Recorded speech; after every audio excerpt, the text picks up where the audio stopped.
나도 보고 고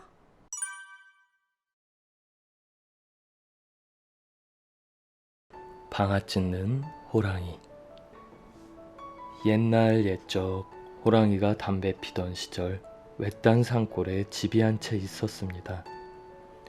산골 집에는 젊은 부부와 어린 남매가 도란도란 살고 있었어요. 하루는 부부가 먼 산 너머 친척 집에 가게 되었습니다. 부부는 집에 남아있을 아이들이 무척 걱정되었지만 너무 먼 곳이라 데리고 갈 수도 없었어요. 부부가 집을 나서자 아이들이 불이 나게 달려 나왔습니다. 말썽 피우지 않을게요. 우리도 데려가세요. 네? 하지만 부부는 아이들을 달래면서 말했어요. 얘들아, 너무 멀어서 같이 갈 수가 없구나. 대신 올 때 떡이랑 고기랑 맛있는 것을 많이 가져올 테니 집을 잘 보고 있으렴. 부부는 아이들을 남겨두고 집을 나섰습니다. 심심해. 뭐 재미난 일 없을까? 잠깐만 기다려. 오빠는 밖으로 나가 감자 한 소쿠리를 들고 들어왔어요. 아버지, 어머니가 구워 먹으라고 주고 가셨거든요. 아이들은 화롯불에 감자를 넣고 굽기 시작했습니다. 와, 맛있겠다. 동생이 신이 나서 소리쳤어요. 감자가 익는 맛있는 냄새가 방 밖으로 솔솔 퍼져나갔습니다. 이게 무슨 냄새지? 어기적 거닐던 호랑이가 냄새를 맡고 검실검실 마을로 내려오고 있었어요. 여기로군. 마침 배가 고팠던 호랑이는 솔솔 풍기는 냄새를 따라 아이들이 있는 산골집에 도착했습니다. 호랑이가 집 안으로 들어와 방 안을 빠끔히 들여다보니 어린아이 둘이서 감자를 맛있게 구워 먹고 있는 것이었어요. 옳지, 잘 됐다. 감자도 빼앗아 먹고 아이들도 잡아먹어야지. 헤헤헤헤, 아이고 신난다. 호랑이는 앞발을 내밀어 문고리를 잡으려고 했습니다. 하지만 두툼한 호랑이의 앞발에 문고리가 쉽게 잡힐 리가 없었어요.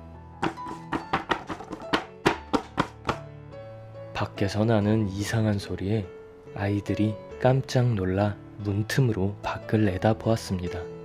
그랬더니 커다란 호랑이가 방 안으로 들어오려고 문을 벅벅 긁고 있는 것이 아니겠어요.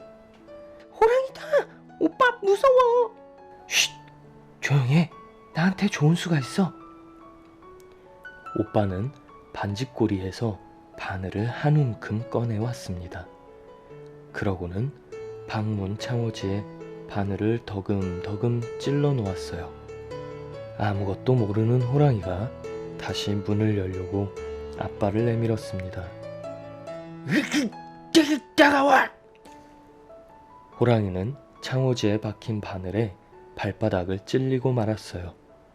너무 아파서 펄쩍펄쩍 공둥공둥 뛰었습니다.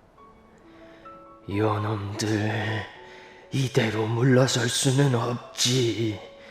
뭐 다른 방법이 없을까? 이리저리 궁리하던 호랑이 눈에 아궁이가 보였습니다. 옳지, 저기로 들어가면 되겠군.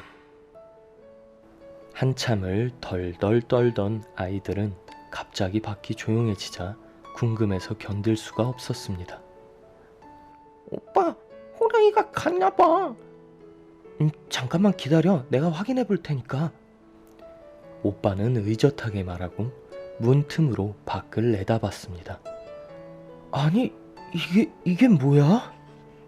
호랑이가 아궁이 밖으로 꼬리만 내놓고 달랑달랑 흔들고 있는 게 아니겠어요. 아마도 호랑이가 아궁이로 들어가서 구들장을 뚫고 방으로 들어오려고 하는 것 같았어요. 에구머니, 호랑이가 아궁이로 들어온다. 간 줄만 알았던 호랑이가 다시 들어오려고 하자 오빠가 놀라서 소리쳤습니다. 오빠, 어떡해? 좋은 수가 있을 거야.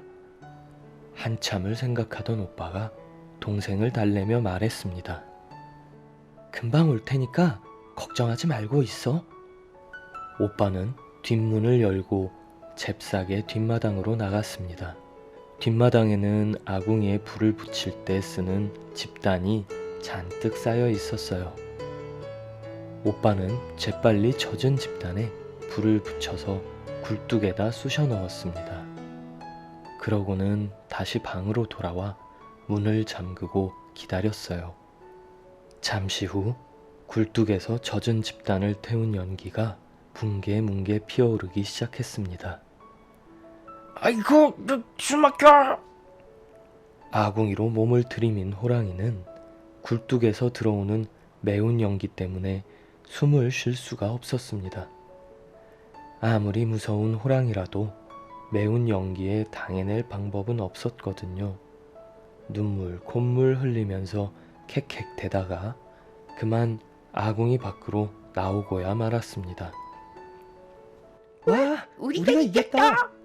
호랑이도 저렇게 혼이 났으니까 뭐 이제는 들어오지 못할 거야. 아이들은 신이 나서 소리쳤습니다. 하지만 조그만 아이들에게 2번씩이나 호되게 당한 호랑이는 화가 나서 발을 동동 굴렀지요. 이대로 물러서면 호랑이 체면이 말이 아니지. 집 밖을 빙빙 돌던 호랑이는 또다시 들어갈 만한 곳을 찾기 시작했습니다. 하지만 이번에는 들어갈 곳을 찾기가 쉽지 않았지요. 그때 문득 하늘을 보니 지붕이 보였어요. 호랑이는 잽싸게 지붕으로 올라갔습니다. 초가집 지붕을 뚫고 방으로 들어가려고 하는 것 같았어요. 헤헤, 요놈들 이렇게 들어갈 줄은 몰랐겠지. 오빠, 호랑이가 갔나봐. 이제 살았다. 아이들이 겨우 숨을 고르고 있는데 또 이상한 소리가 들리는 것이었어요. 게다가 지붕까지 들썩들썩 하는 게 아니겠어요? 오빠, 집이 무너질 것 같아. 깜짝 놀란 아이들이 천장을 바라보는데 갑자기 천장에 구멍이 뻥 뚫리더니 호랑이 다리가 쑥 내려왔습니다. 이번에는 정말 죽었구나 하고 생각한 아이들은 서로 부둥켜 안고 발만 동동 굴렀습니다. 그때 동생이 오빠를 쿡쿡 찔렀어요. 오빠, 저거. 방 한 구석에는 아까 먹으려던 감자가 화롯불에 잘 구워져 있었지요. 오빠는 재빨리 뜨거워진 감자를 호랑이 발밑에 갖다 놓았습니다. 뜨거! 호랑이는 한쪽 발을 방 안으로 쑥 내려놓았다가 깜짝 놀라서 다시 들어 올렸습니다.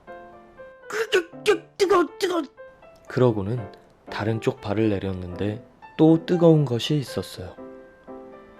아무것도 모르는 호랑이는 너무 뜨거워서 한 발씩 디디며 춤추듯이 쿵쿵 뛰었습니다. 지붕으로 다시 올라갈 수도 방으로 내려올 수도 없게 되어버린 것이었어요. 호랑이는 지붕에 반쯤 매달린 채 발만 들어 올렸다 내렸다 하는 수밖에 없었어요. 저 호랑이 좀 봐. 꼭 절구공이로 방아 찢는 것 같아. 벌쩍벌쩍 뛰는 호랑이의 모습을 보며 아이들은 무서운 것도 잊은 채 배를 잡고 웃었습니다. 좋은 생각이 났어. 좁쌀 좀 가져와봐. 오빠의 말에 동생은 좁쌀을 한가득 가져왔어요. 오빠는 좁쌀을 화롯불에 뜨겁게 달구어서 호랑이 발밑에 갖다 놓았습니다. 이번에도 호랑이는 뜨거운 좁쌀에 발을 대어 발을 올렸다 내렸다 하는 것이었어요. 하하하, 호랑이 방아다! 호랑이 방아야! 아이들은 좁쌀이 다 찧어지면 또 새 좁쌀을 가져다 놓았습니다. 그러면 호랑이가 그 새 좁쌀을 잘 찧어 놓았어요. 재미난 구경에 아이들은 하루 종일 시간 가는 줄도 몰랐습니다. 저녁 때가 되어 부부가 집에 돌아왔어요. 아이고, 이게 뭐야? 부부는 드레드레 매달린 호랑이를 보고 깜짝 놀랐습니다. 하루 종일 방아를 찢느라 호랑이가 힘이 다 빠져버린 모양이었어요. 얘들아, 다친 데는 없니? 아버지, 어머니, 우리는 괜찮아요. 아이들이 웃으며 대답했습니다. 아이, 도대체 이게 어떻게 된 일이니? 호랑이는 어떻게 된 거고 좁쌀은 또 어느새 찌어놓았니? 부부는 너무 궁금해서 아이들에게 물어보았습니다. 아이들은 신이 나서 낮에 있었던 일들을 모두 이야기했어요. 부부는 아이들이 무사해서 너무나도 기뻤습니다. 게다가 호랑이도 잡고 좁쌀까지 모두 찧었으니 얼마나 좋았겠어요. 식구들은 방아 찧는 호랑이를 떠올리며 즐겁게 웃었습니다. 방아 찧는 호랑이. 여러분, 이제 잠이 드셨나요? 오늘 밤은 여러분들이 호랑이가 지붕에서 방아를 찧고 있는 모습처럼 재미있는 꿈을 꾸시길 바랍니다. 자, 그럼 여러분 잘 자요. 네, 두부.